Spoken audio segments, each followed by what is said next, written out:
आणि कशासाठी हा खून झाला? आज पहाटे 12:30च्या दरम्यान येथील क्लासिक बार जो आहे वडगाव ब्रिजच्या जस्ट पुढे त्या ठिकाणी 12:30च्या दरम्यान येथील जो मयत आहे गोट्या शिजवळ त्याच्या पूर्वीचे पण 4-5 गुन्हे दाखल आहेत। तो त्या ठिकाणी जेवण करण्यासाठी आणि दारू पिण्यासाठी आला असता दारूच्या याच्यातून पैसे देण्याघेण्यातून आणि बिलाच्या देण्याघेण्यातून त्याचं मॅनेजरशी त्याचा वाद झाल्यानंतर त्यांनी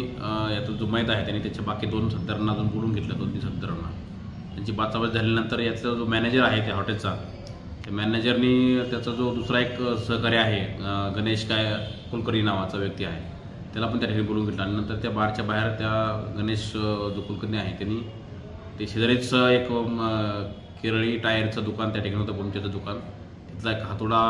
त्यांनी हे करून त्याच्या डोळ्यात त्यांनी वार केल्यानंतर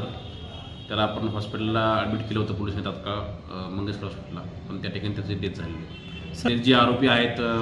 गणेश तर त्याला पण मारला तो पण ॲडमिट आहे पण त्याच्यातल्या अजून 2 आरोपी आपण मॅनेजरसहित अटक केलेले आहेत आणि त्याच्यावर सुद्धा एक गुन्हा दाखल केलेला आहे बाकी शेजवळच्या साथीदारावर त्यांच्यावर पण 324चा गुन्हा दाखल आहे परंतु हा मयत झाल्यामुळे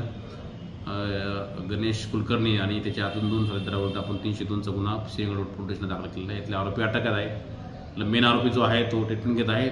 त्यालाही डिस्चार्ज दिला तास त्याला अटक करत